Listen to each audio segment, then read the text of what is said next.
sit down. And come closer. Come closer together. You don't have to look so far apart. All right, John, take it away.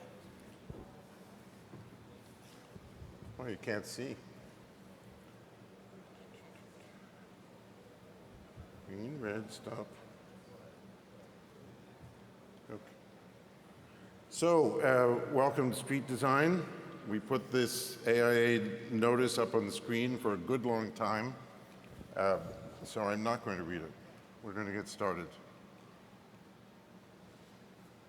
So, this is Street Design, The Secret to Great Cities and Towns, book by Victor Dover and me, came out January 27th. And I'm going to start with a little bit about myself. Victor's going to introduce himself. So I was born in New York City. When I was 6 months old, my parents moved out to Connecticut because of my sister and me. And as I grew up, I really came to love the architecture of Connecticut. And I had a grandmother with one of these classic big house, little house, back house barns up in Maine. And I would go spend the summer with her in the summer with her in Maine, and we would drive around, and she would buy me books like the Kelly book, and it had a big effect on me, so that it had a lot to do with what I'm doing later on. And then, I might add, by the way, if Mike Lydon and Kara are here, they will recognize this house. For some reason, the little town of Damariscotta is a real new urban place where new urbanists grew up, where new urbanists work. This day, we were measuring streets. It was 16 degrees below zero. For those of you who are from Florida, 16 degrees below zero is as far from freezing as 80 degrees is. It's cold. So when I got to be 11 was at that time when kids were allowed to ride in on the train to New York City by themselves. And it's a fantastic thing. I'd come in, I'd get out at Grand Central.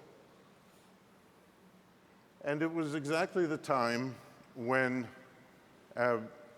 Jane Jacobs was writing Death and Life of Great American Cities. Jane Jacobs and Philip Johnson were protesting the demolition of Penn Station.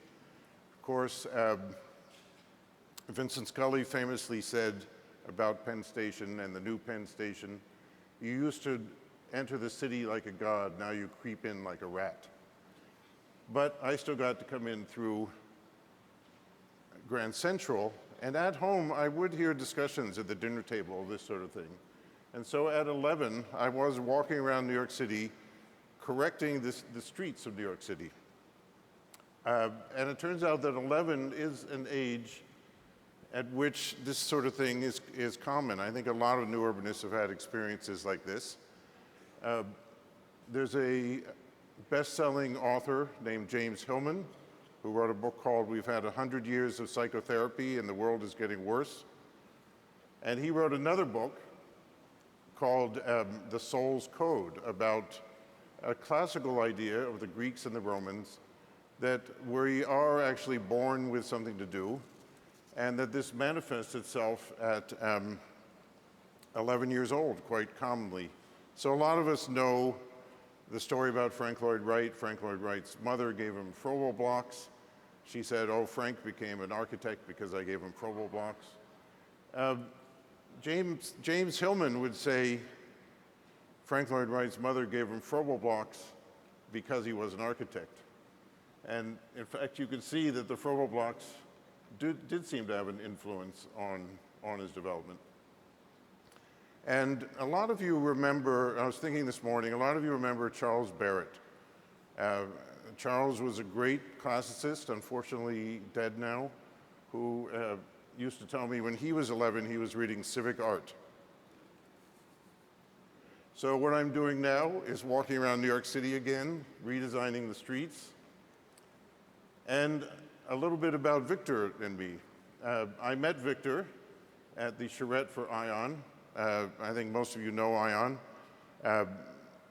Developed by Vince Graham outside of Charleston. The charrette first met in Savannah. We walked around the streets of Savannah.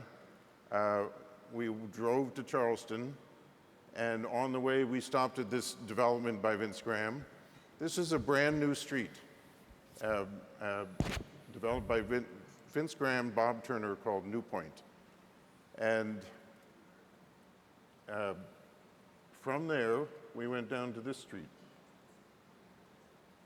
Bird Road in Miami, which of course was quite a change.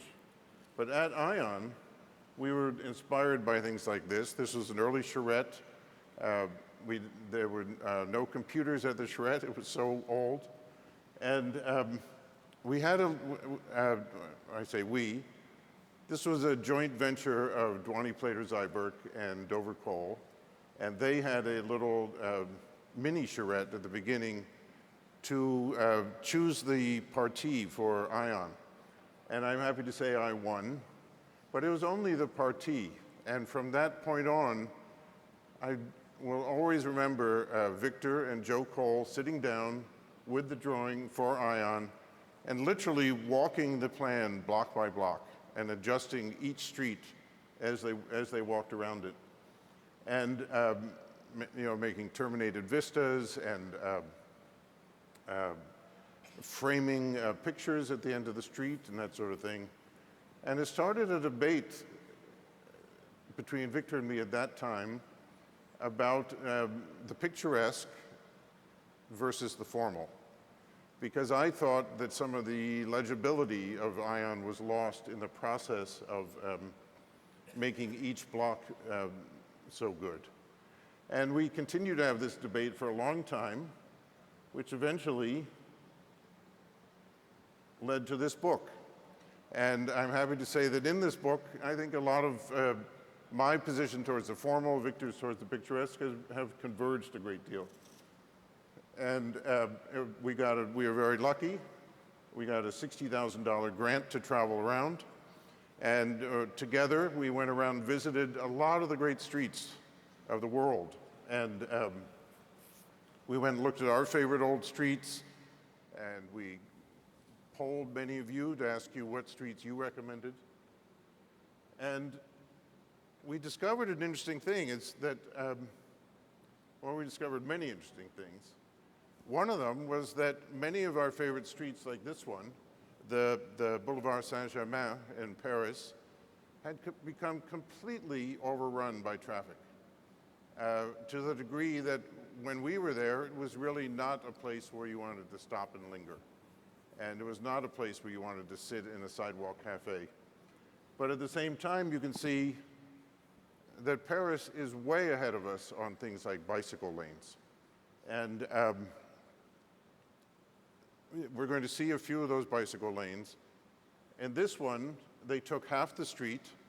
They gave that half of the street exclusively to the use of bicycles, buses, and taxis, which is one of the reasons why the other side of the street is so crowded, which of course does reduce traffic. It does discourage driving. And at the same time, this is a fantastic bike lane for the man in Lycra, who can really get around the city very quickly. Might not be the best for the 11-year-old, but Paris has those too. And so we started out, we measured a lot of streets. Many of you recognize Dover Cole employee Emily Glavey on the left there. We made a lot of drawings. This is Espanola Way in Florida, which Victor is going to talk about later. And we covered the transect, we covered the history. We have a chapter on old streets, a chapter on retrofitted streets, a chapter on new streets. And until recently, I didn't realize that actually a very prominent place in the book is the same place where we met. We gave a lot of coverage to Charleston and Savannah because they're two great cities, two of the most beautiful American cities. And the streets there are very different. And in one of them, Charleston is made beautiful more by the buildings than the streets, although there are some great streets. But most of Charleston is just a very simple grid. And while Savannah, of course, has the great grid of all grids, probably, and its beauty comes from the plan more than from the buildings.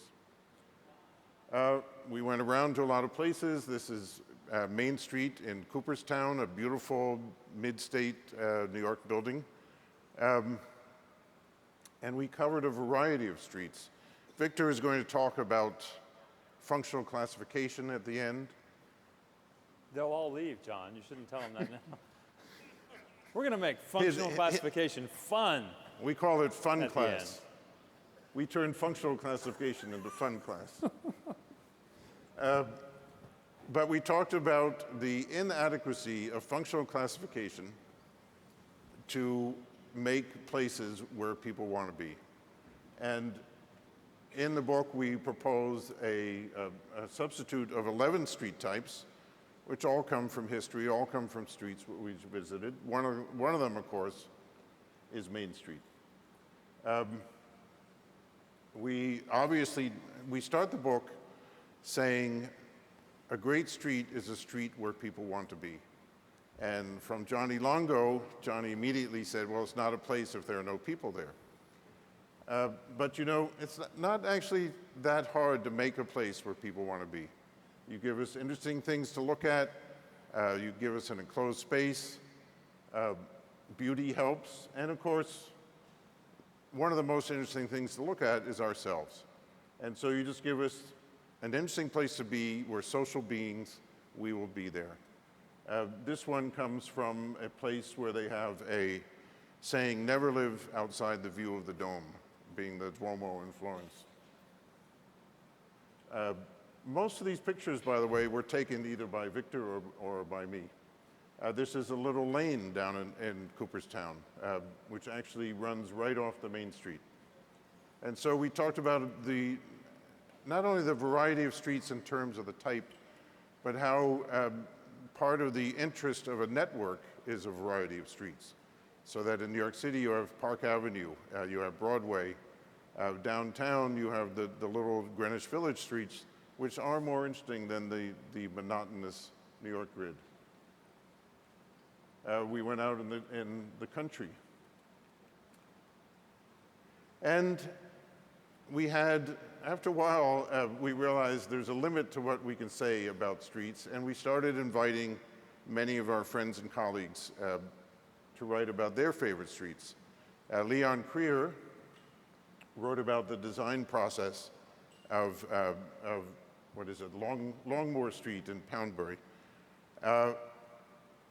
And it's pretty interesting following Leon's design process. We also had Andres Duani, John Norquist, Johnny Longo, Stefanos Palazoides, Paul Moraine, Hank Dittmar, and I'm going to stop there because I know at this point I've left people out and I won't leave out just one.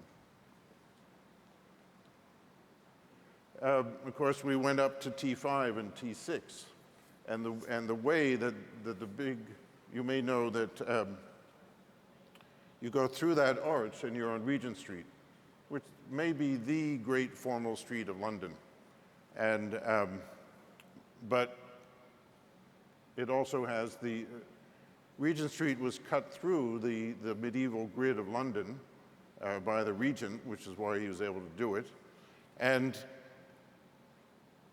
it goes into a network of very small streets. And again, the process of how they integrated the rights of the Regent with the rights of the medieval property holders around it is an interesting story. Who doesn't like New Orleans? Now we have a lot of pictures like this one that of course show nobody, which contradicts what I said earlier. But being urban designers, being architects, of course we like pictures that show us the bones of the place without people blocking the details. But of course this is a street that attracts people. This is an interesting street. By the way, this is part of a much longer talk that this audience doesn't need New Urbanism 101, so I'm just hitting some of the highlights for the CNU. This is an interesting street in Queens, New York. Forest Hills Gardens was built as a model village by the Russell Sage Foundation. And in the beginning of new urbanism, places like this had a lot of influences on new urbanism because we were in an age of, the American dream was supposed to be the single family house. And the question was, how do you tie the American dream back to walkable urbanism, which was exactly the same issue that they were dealing with 100 years earlier at places like Forest Hills Gardens. Oh, sorry. And what's interesting here is that nobody, of course, at that time talked about the transect. But those of you who've been to Forest Hills Gardens know that down at this end is Station Square, which is T5, 5 or 6 stories around the square. As you come up here, the details start to change very quickly. In about 1,000 feet, you cover T5 to T2. So that down here you have the street light on a pole. Down at the end there, the street light is mounted on the building. Down at the end there, the sidewalk is entirely concrete. Up here, it goes to concrete and brick. You keep going, and it goes to concrete and grass. You keep going, and it becomes entirely single-family lots. And as you go along, the light details change, as I mentioned, the sidewalk details change, as I mentioned, but also on the other side of the street, you have the same housing type, but built in different materials, again, continuing down the transect.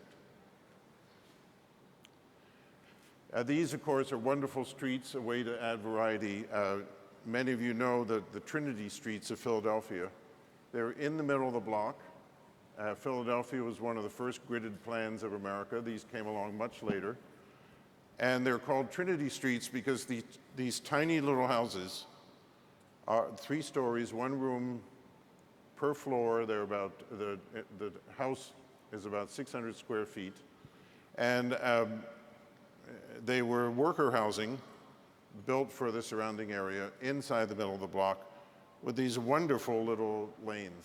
Obviously, new urbanists would love to be able to build a lane like that. Going down to the small lanes of Charleston, which Victor is going to talk about. And Charleston is a great example of the variety of streets that a great city can have. Longitude Lane is very near this. Meeting Street, which is one of the largest streets of Charleston, is a block or 2 over. And then you have Legree Street. You have Legree Street with these wonderful trees.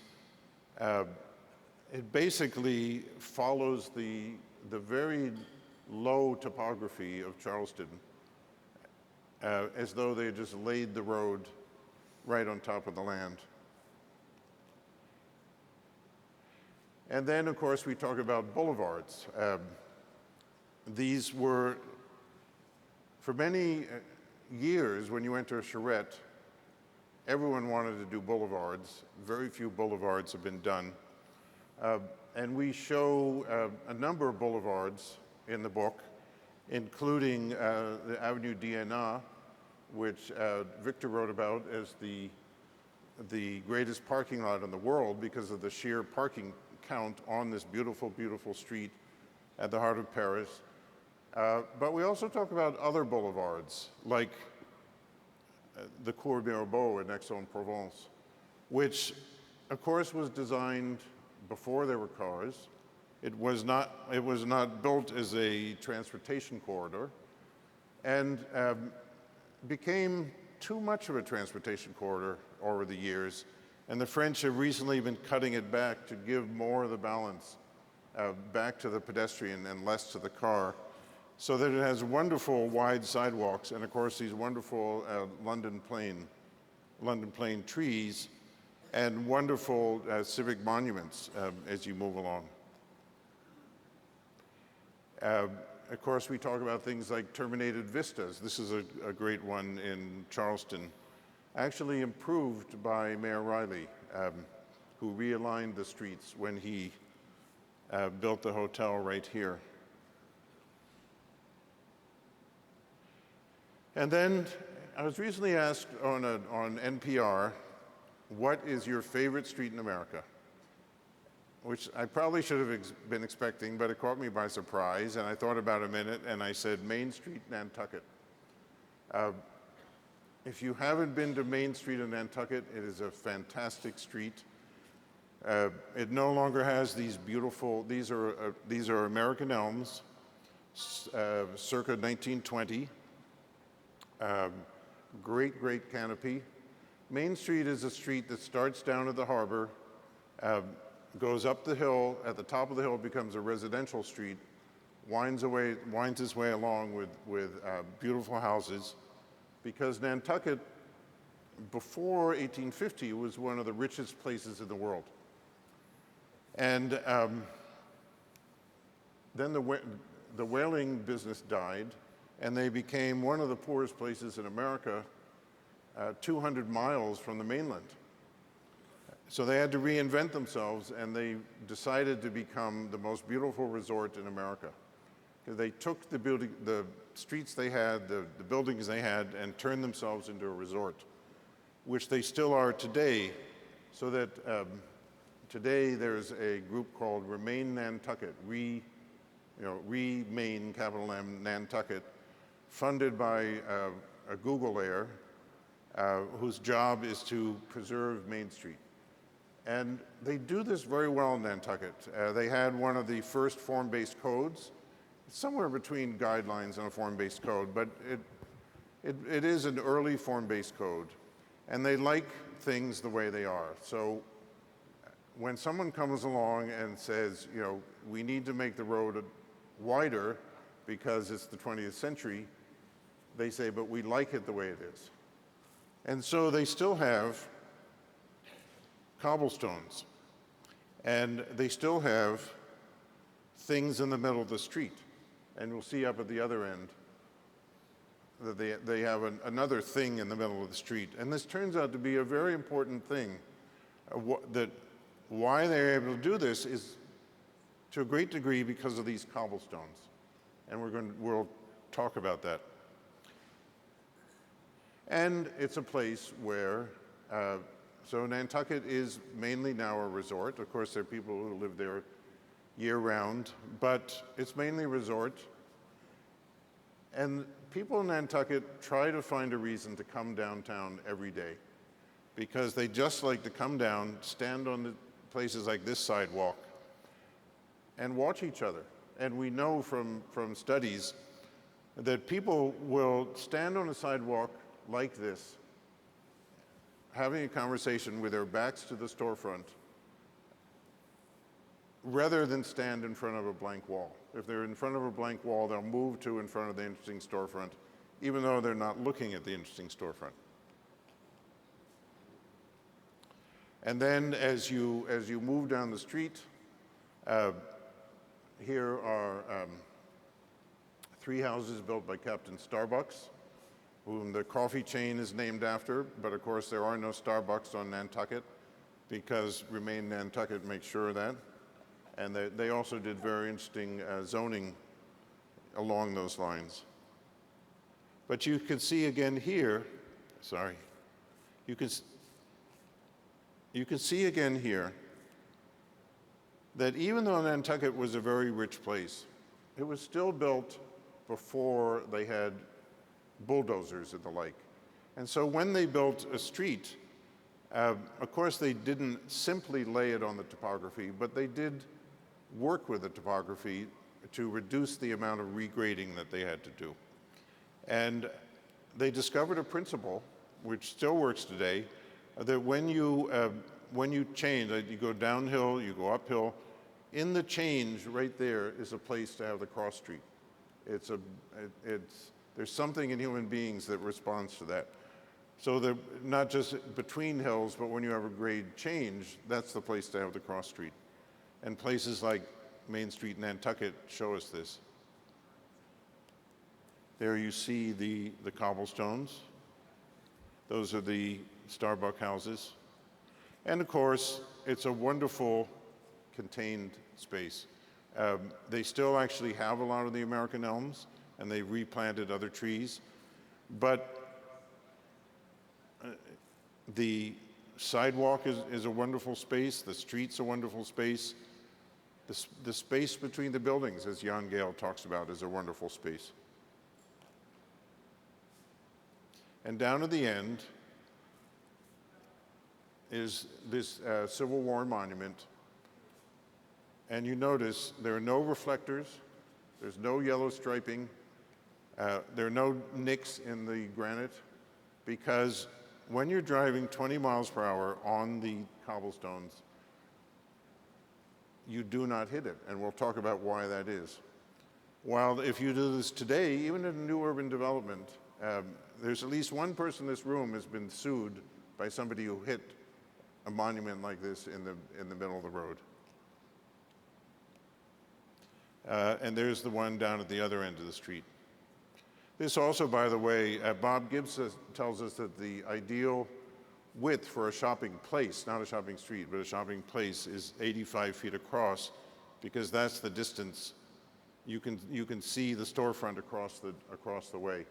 And we also have information by Bob in the book about shopping in main streets. So, oh, sorry, this is not Main Street. This, however, is a complete street, paid for with complete street funding. And the point here is not to pick on complete streets. Complete streets are a great thing. What complete streets are is their policy and legal prescription that say the street should include things like pedestrians and bicycles, which you can see the street does. There's the bicycle, there's the pedestrian. But of course, this is not a street where anyone wants to be. It's not a street where anyone is going to get out of their car. And so we sometimes talk about completer streets. Completer streets are taking the functional elements of the complete street and making them a street where people want to be, where people want to get out of their cars. And I think you can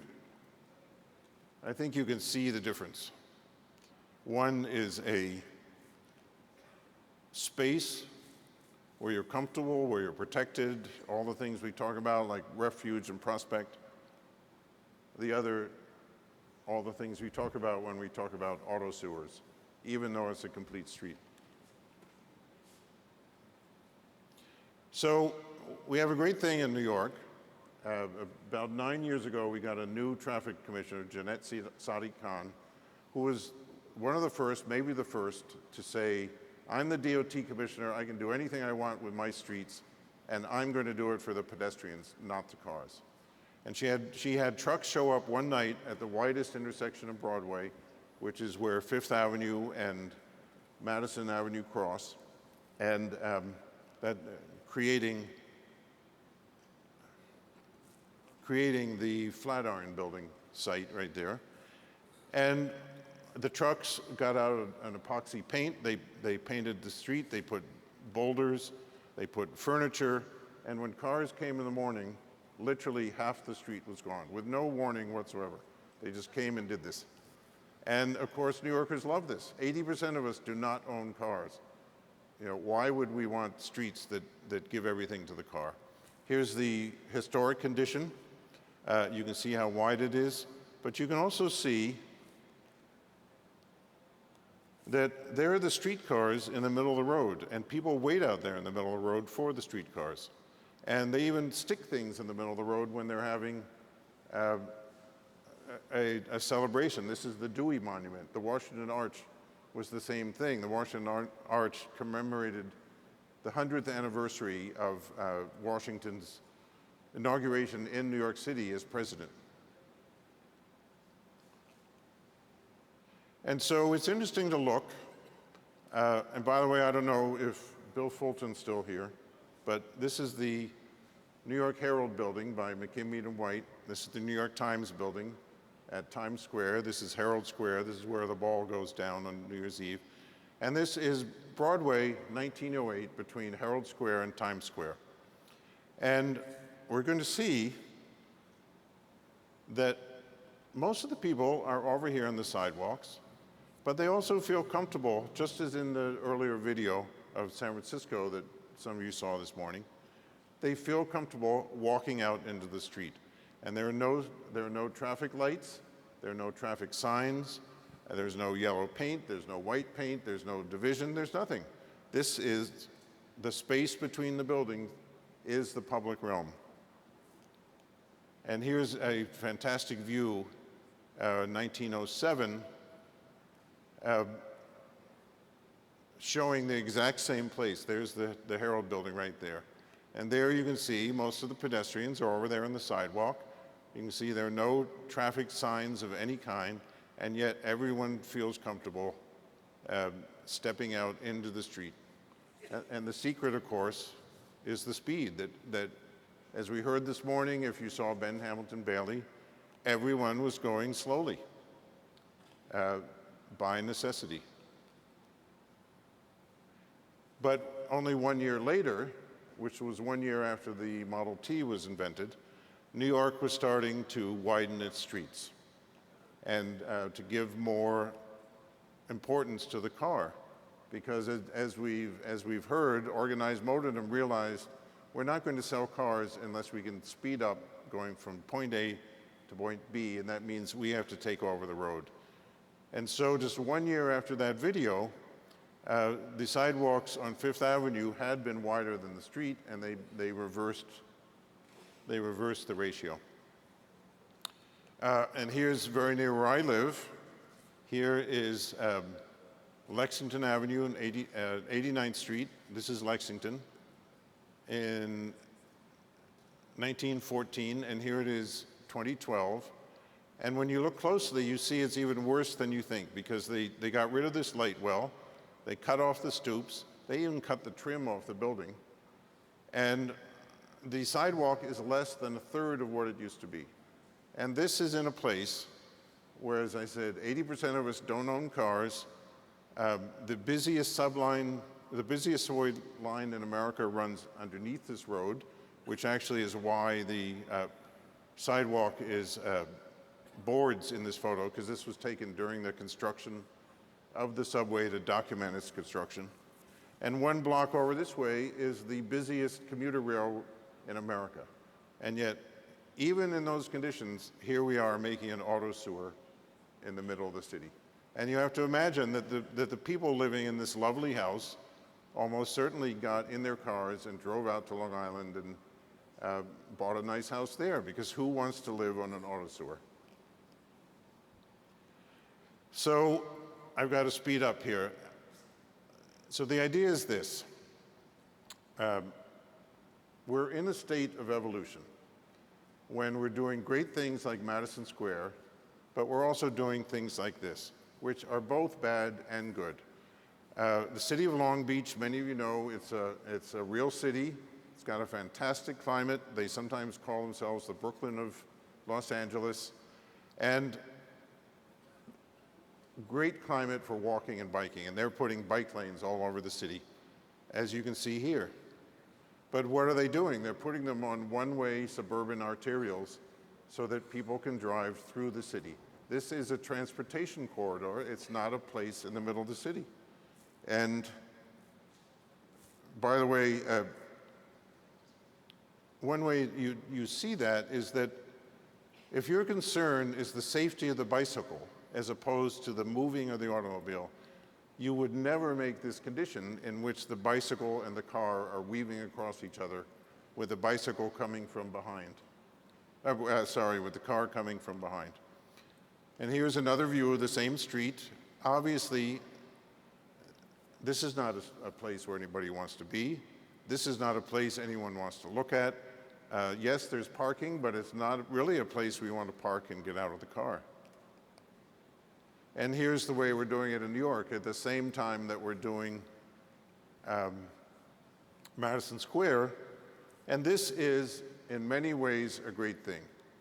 The bicycle community, with good reason, was so happy to get these bike lanes. We now have something like 600 miles of bike lanes. We have the most used bike share system in the world. And again, we owe this to Jeanette Sadiq Khan. But again, this is a suburban arterial designed to get suburbanites, designed to make suburbanites think, I can drive into the city with no problem. I can drive in and out with no problem. It's, you know, it's one way. It has turn lanes, which New York City never used to have because they favor the car or the pedestrian and the bicycle. And the lights on this are set up so you actually go faster than the speed limit because that avoids rear-end collisions. And this, you know, yes, a great thing, a protected bike lane, but also, I showed this to the city architect of Copenhagen, and she said, we would not do this in Copenhagen because this is an over-engineered part of a transportation corridor. This is taking the space between the buildings, cutting it up into pieces, giving some of it to the bicycle, some of it to parking, most of it to the car, and yet over here, no better off than before in some ways, are the pedestrians. And they actually greatly outnumber the people in the cars. This was a competition the city had for the 21st century street. It shows we've all grown up in the auto age because we're sort of used to this, of focusing on the intersection. That's where traffic engineers like to focus because that's where the conflicts are. But the life of the city is here. This is a great Brooklyn neighborhood. Its life takes place here, not here. And all this stuff actually detracts from the life of the city because when you're standing here, you know very well that this is auto space and your little space is over here on the side. And when you stand here and watch this rush of one-way traffic coming towards you at 40 miles per hour, you know you are in the wrong place and you should be back there. And that is so different than the way New York City streets should be, even though it is an improvement. And here's a real Brooklyn street. You know, the life of the city takes place there. When you focus on just the intersection, you're focusing on traffic calming, not on making great streets. So Paris has great bike lanes.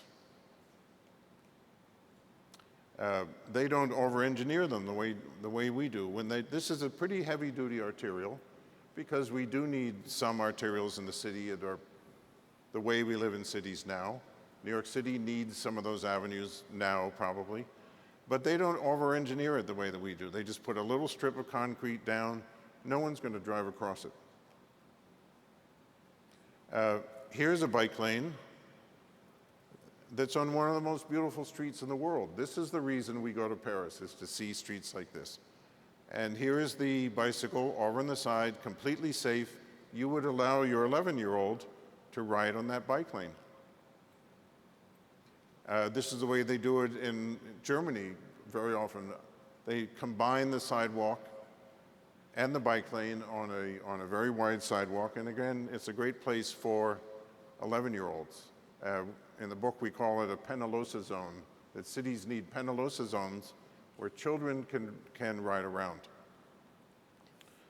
We do have other interesting things going on in New York, like this bike lane, which started off as tactical urbanism with white plastic sticks out here, and people got used to it, and now they've done the permanent version.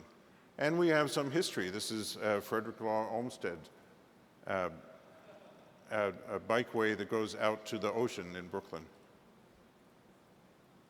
This is Charleston, South Carolina. They used to plant their trees out in the street back when the streets were dirt.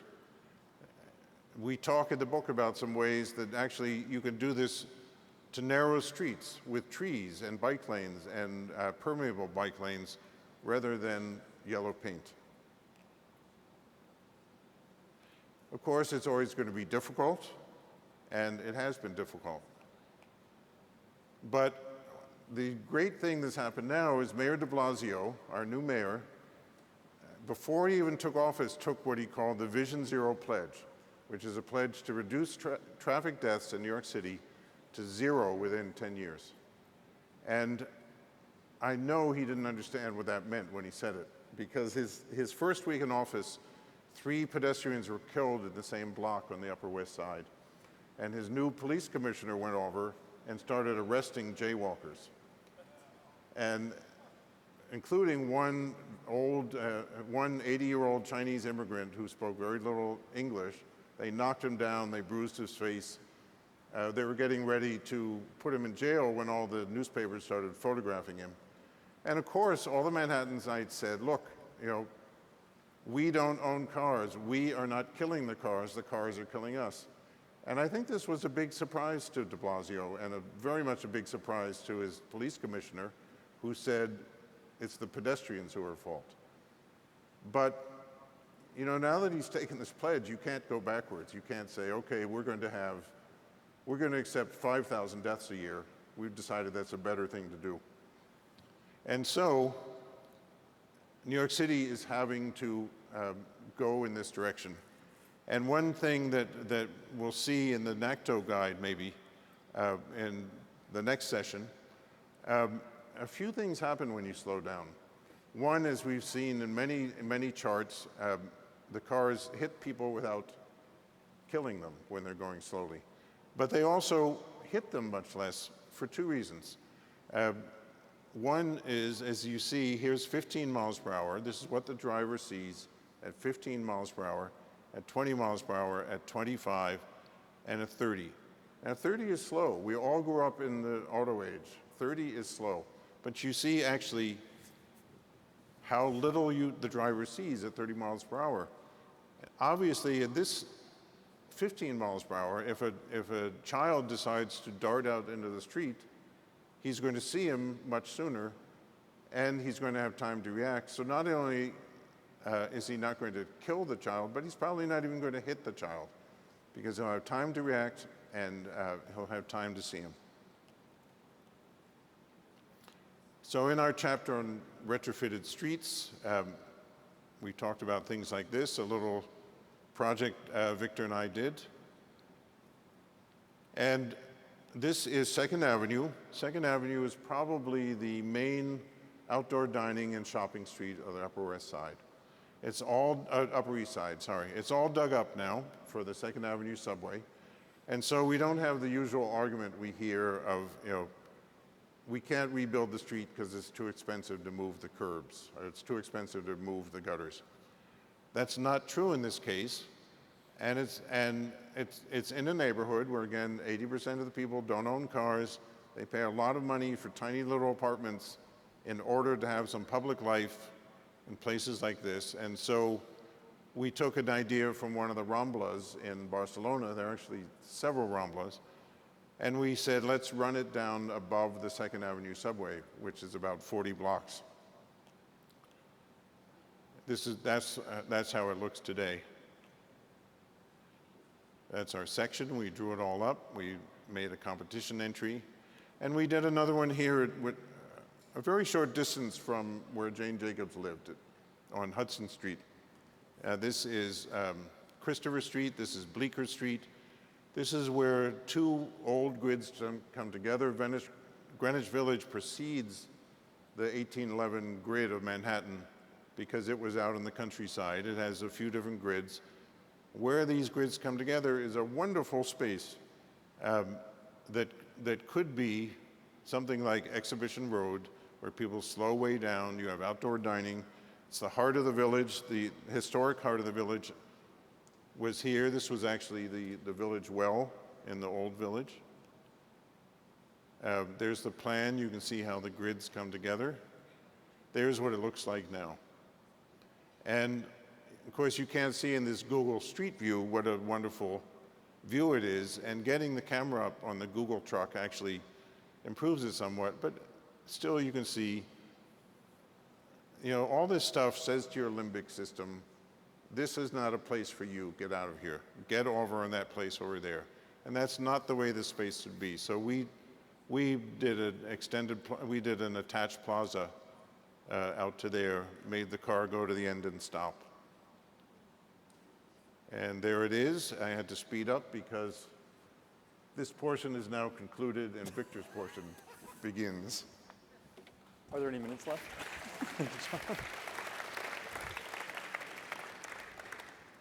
We worked on the book for 3.5 years. We thought it would be a lot faster than that. So it finally came out in January. And so we were getting to open it up and show the insides of it to people. And that's my pleasure, showing you some of the stuff that's in it. I will let you in on a little secret. Against all expectations by conservative, cautious publishers, the first printing stock sold out of the publishers. And so those books stacked over there are the last few first editions. And John and I have pens if you want to have us deface your copy. There is really one big reason we wrote it, and that was in order, a kind of subversive purpose, in order to give people like elected officials or planning directors or designers and developers a tool they could use to take into that meeting, the one that we've all been in, and open it up and slide it across the table and say, why can't we have a street in our town like that one? And so there are 500 pictures in there. A lot of them are very ambitious and aspirational examples from truly amazing, perfect places like that. There are also a lot of everyday and normal kinds of places that aren't so exotic. But what we've done is we've tried to take the test John described from our first chapter about a really complete street being a street where people want to be, and document examples with some detail in photography and drawings to show how that turns out. And what you'll see in the places that are very successful is that they have this kind of ensemble effect, a wholeness, and that's a theme that goes through a lot of the examples. It isn't just about where the curb is positioned or what kind of lamppost or tree is there, or just about the architecture or the width of the sidewalk, but it's all those things. And in many, many cases it's defined, which is why John spent a lot of time showing you examples from the architecture in Nantucket. It's defined by the building to street relationship, which we can measure. We can actually measure and duplicate. Here's why that's important. Because as urbanists, we are all in the before and after business. That's why we get Steve Price, or we get watercolors, and we make before and after images of how we would change the place that we know into the place that we would rather have, right? But we need to be able to follow that with an example from somewhere that says it can be done. We need to follow that with ideas that are better than what people are used to, and let them rekindle their confidence in the idea that growth and change can make things better rather than worse. And streets are a big part of how you do that. There's this beautiful series of drawings done by Andrew Georgiadis which illustrate the idea of a sort of partially built place becoming more complete and more mature and getting better as a result of the growth and change. That is the fundamental conundrum. Your audience is always expecting that growth and change will make things worse rather than better. That's what the urbanists have to do, is turn that argument around and rekindle their confidence. The street happiness is a big, big key to how we do that. Now, my suggestion is, if you want to be able to tell the story in the most compelling way, you should probably use the incredible quotes from Jeff Speck's book about walkable city. He has a great statistical case in there for why cities that have streets where people want to be are successful cities. But beyond the statistics, he gets to this one thing. He says, walkability, and therefore street design, is the one issue that influences and embodies most of the other issues. So even though street design is not everything, walkability not everything, it's a whole lot, and it touches all of the other issues. Get the walkability right, and the rest will follow. Our challenge now in the before and after business is taking a very coarsely built environment, especially in North America, and imagining it remade in a much more fine-grained way. Part of that means getting out of this very limited menu of street types and into a richer menu that has more options and variety to it. Now, Ben emboldened us this morning. What happens when you let people loose and you encourage them to interact in public space is not mysterious. What he didn't tell you about the success, for example, in the Netherlands, is that they just made a decision to do that. Not all that long ago, 50, 55 years ago, they decided they were going down the road toward auto-oriented life, and they didn't want to do that, and they turned that story around and built differently. We are at a similar kind of decision point. Here's our American cyclist, and he and his girlfriend are cautiously perched at the edge of the sidewalk, wondering if they should keep going, right? Should we take the leap? Should we go out there into that space? We have to rekindle their confidence too. So retrofits turn out to be a really fat chapter in the book. We have a big chunk of it about historic streets and a big chunk of it about the before and after stories, including this one from South Miami, which went from being kind of no place to being the street that's the social center of the community. And then we tell those stories every time we could get numbers or facts about them or that kind of thing. We document those kinds of stories in the book. So if you're interested in the economic case, you can dig into that, or if you're interested in the health impact case, you can get into that. And we found, as we went looking for these retrofits, we found some very surprising ones. How many of you recognize this amazing historic American street? Okay, the people from Columbus know it's not a historic street. It's actually a repair in which the cap at Union Station in Columbus was extended over the freeway to stitch back together the two halves of a community that were torn in half by the freeway building project. And it actually sits over the top. You can see the cross-section at the top. And so even when we found exotic cases of retrofit like this, we tried to include them as part of emboldening people to put their cities back together. Another big theme is simplicity. We actually were most impressed of all the retrofits we went to visit and document. We would like this one the best. Kensington High Street used to look like that. If you know this part of the UK, it's a major route from the airport into that part of London. Over the years, it had become more and more like the auto sewers that Jim Kunstler describes. Lots of paint, lots of signs, lots of signals, lots of traffic, lots of noise, lots of apparent danger because they put up fences in aluminum and wrought iron to keep the pedestrians in their pens like pigs and make them cross at just certain places and so on. The makeover is amazing. It is the opposite of the pig pen strategy. They encourage people to mix. They move the bikes into the center of the street. That's a pretty blatant invitation to jaywalking. You can even see a person there with a sack deciding not to cross at the crosswalk. And it is very muted and plain, mostly gray on gray in its color palette. You can see there aren't even any bright yellow blisters at the accessible crosswalk, just the little stainless steel studs. And so Kensington High Street emboldened us. That you could make retrofits that changed the life of the community there, but they didn't have to look so conspicuous.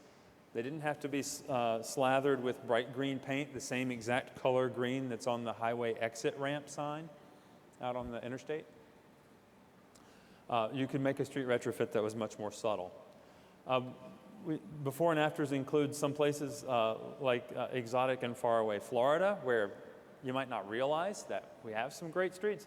And the building to street relationship comes into play when you get the chance to redesign the street itself and the rules that control the new buildings that face the street. This is what happened in Winter Park on their main street. A long time ago, a group of us went, including the late Dan Carey, went to Boulder, Colorado, and we got to draw what-ifs for the emerging, potentially proto-strip on North Broadway in North Boulder.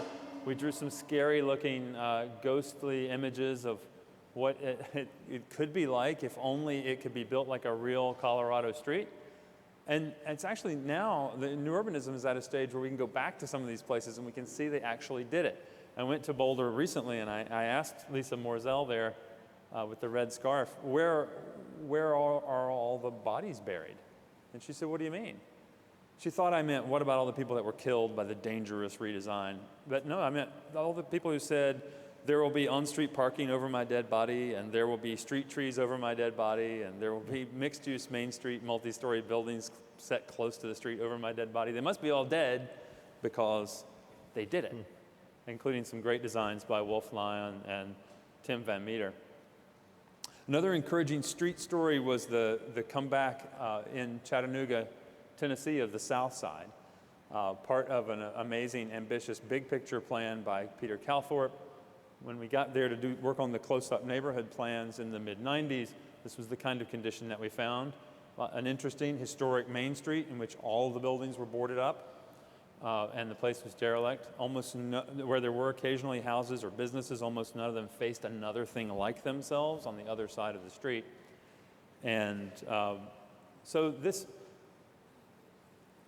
drawing shows down the center the street, 17th Street, that became the central theme of how to get started on the plan. It felt you couldn't start with the main street, that was too big and too intractable, it would take too long, but they could start with a residential street, and they began to do just that. So 17th Street was the place where they intended to start the action. They hooked it back together and they started building along it. And an amazing thing occurred. They built that street after securing all the necessary difficult permissions, skinnier than normal, with street trees that are normally left out, and with the odd ball square placed at the end of the street. You can see Bollard that had an encounter with one of Ben Hamilton Bailey's traffic engineers when he was driving the big truck. The end of the world did not occur as a result of that conflict. And so people began to fill in with the help of the foundation that got this ball rolling. They started developing and building back along the new armature, that street. First, very trad houses from the T&D pattern books. Then, because it's an architecture school town, some mod houses. And then they started getting connections they said couldn't be done to happen. And what happened next is pretty interesting. In the old historic buildings of the main street, the lights began to come back on. And a new generation of artists and restaurateurs started digging through the ruins and finding stuff and welding it together and making their garden gates. And so before to after, the best restaurant in Chattanooga. One of the favorite streets of Chattanooga where that was boarded up not long before. In other words, the street theme was really the center story of an economic development turnaround, and that's what, in the end, they needed. Of course, as usual, the cyclists and the artists were the shock troops, along with the historic preservationists, of urban revitalization. Now they have a market you can walk to in the neighborhood. This became this. And so the lights are back on in the south side. It starts with streets. Now, we do have a chapter in the book on new streets. It's not as thick because there aren't that many new streets that are great. But what we realize is that rich menu of street types is really missing for the designers of new places who are building new streets. We did get the skinniest new street in Colorado in the book. It's not called Swift Street because of the design speed. It's called Swift Street because new urbanist traffic engineer Peter Swift stamped the drawings and said no one would die if we built it that way. Here's what the old menu looks like. Arterials, collectors, and locals. They are in one or another of two types of places.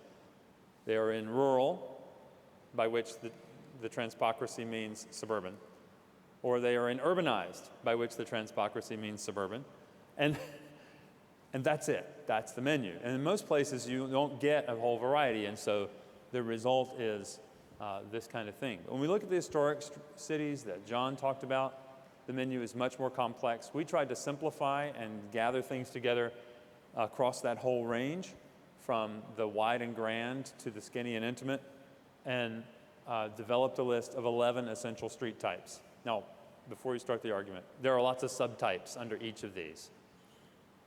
But they are grouped basically according to the grandest streets, the everyday streets, and then the intimate streets.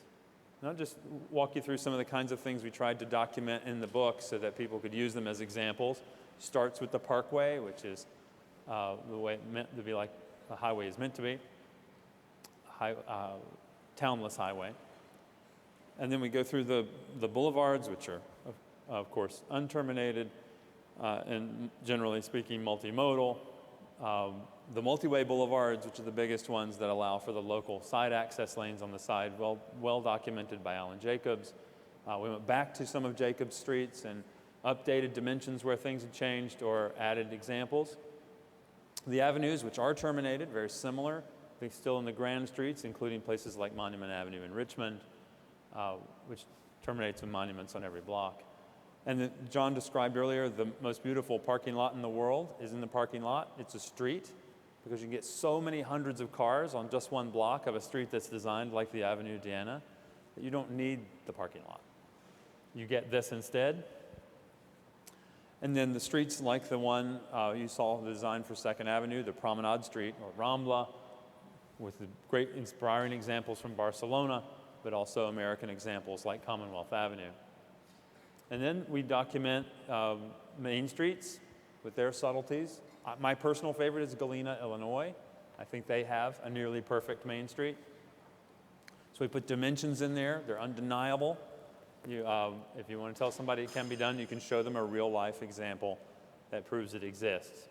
We work our way down through the spectrum from Main Street to Elm Street to the skinny streets, including yield streets, where if you try to add up the lanes, it doesn't all fit, but people, in fact, do find ways to get back and forth. Just as you see here, the car is parked in 2 directions, mean people go down that street in 2 directions, and the world does not come to an end. The English Garden Streets, we did document a bit, but we need more on this, so that's the next book. If you guys want to write that one, it would be helpful to have that on the bookshelf. Pedestrian streets remain fascinating, if rare, and a special occasion, not something to do everywhere and all the time. But the shared spaces are an interesting bridge between those 2 worlds. And so we went into, after a while, we realized we've got to get people out of the idea of just thinking about the section or single intersection or single block and get them to understand how it fits into a larger system. And so we re-raised the idea of street networks, of course, central to the analysis if you're doing LEED for neighborhood developments. You need to know how to do that. And before we get too cocky, we calculate Rome has more than 1,000 intersections per square mile. Well, here's one of the little payoffs. You want to lower your carbon footprint? Don't just do mixed use or density. That's great, do that. But also connect your streets. Your carbon footprint will drop like a rock after a certain level of effective connectivity is achieved. Document all that in there. And just for fun and to get the conversation that's going to flow into the next session started, I will say something about those things in the road. There's the modern roundabout in Okemos, Michigan. To us, we spend some time complimenting the effort of the traffic calmers and the complete streets folks for the important breakthroughs, but we also criticize this. We say that by the time that is all done, it looks to us like auto space. Even though the intention was to slow down the space and maybe make it better for pedestrians, in the end, the messages you're sent by all the bright stripes and bright reflecting features and all the over-engineering is that this is, in fact, auto space. Compare how they put a thing in the road in Savannah, where we make a square, a public space where people actually want to be and use and go around. Here's Okemos again.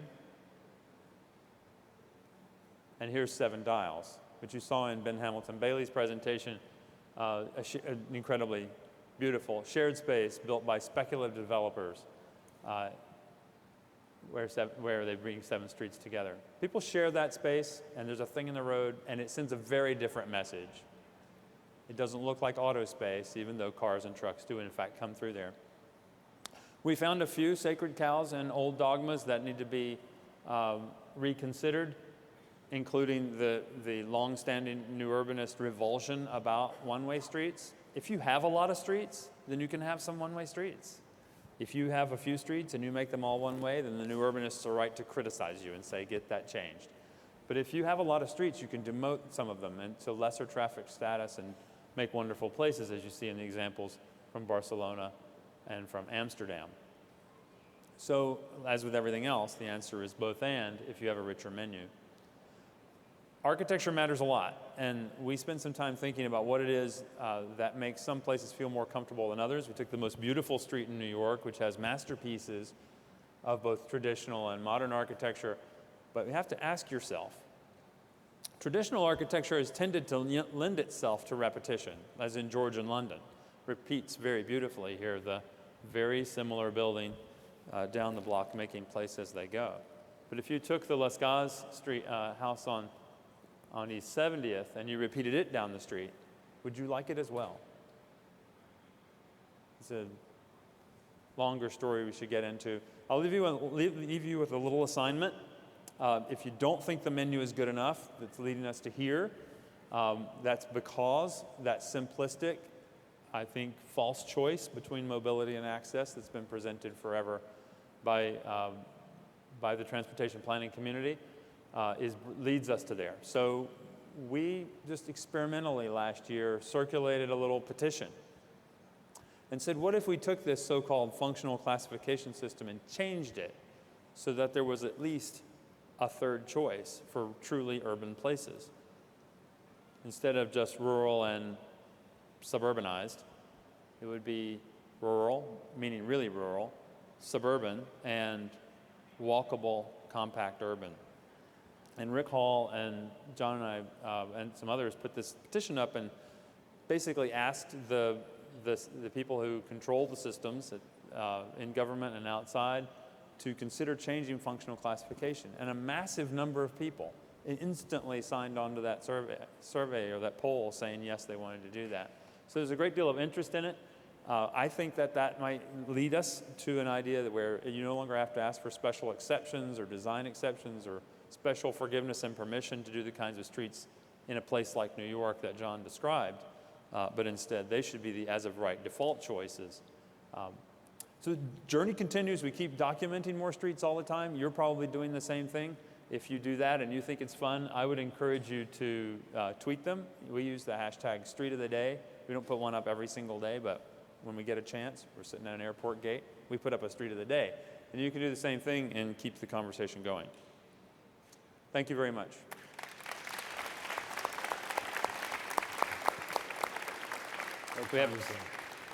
We have a couple of minutes for questions, and since I jumped in without giving John a chance to answer any, what do you have?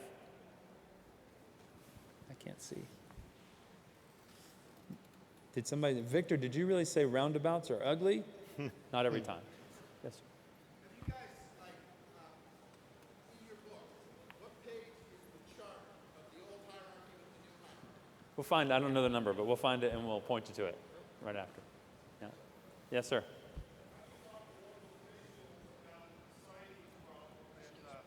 The signs are big for the cars, Right. you know, and pedestrians don't need to read a 6-foot square. I'd talk to local officials. You want to take that one? I didn't hear it well. And so the question was, how do you talk to local officials about keeping the signs smaller, keeping the amount of clutter less? My opinion is, show them visuals. If you show them a picture of a Kensington High Street that has very little of that clutter, or one of the streets that Ben showed this morning, and then you show them that well-intentioned roundabout in Okemos with the signs everywhere and the yellow paint and what have you, they almost always will understand that less is more, and it's worth going through the effort to get that stuff down. Doesn't mean you throw away the manual of uniform traffic control devices, because we don't get to do that, but you use the flexibility that's built into those systems to do less rather than more. You know, we're obviously in a period of evolution, transition, and I think we're going to succeed the same way that New Urbanism succeeded. Is you find the right few clients, you do a good job, people see it, and it multiplies. You know, you're not going to convince there are many officials you're not going to convince until they see it in practice. And, nothing breeds success like success. Got time for one more? Yeah, I think all very interesting, all the great ideas you guys are working on with shared streets. But you talked about New York a lot and improvements. I'm a New Yorker who has now been in Toronto for 9 years. And what strikes me is that New York is and has been for a long time, I think, a fantastic walking city. And I realize that and appreciate that being in Toronto, which is a terrible walking city.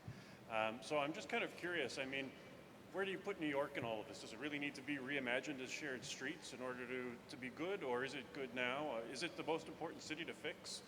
I think there are ones that are much worse.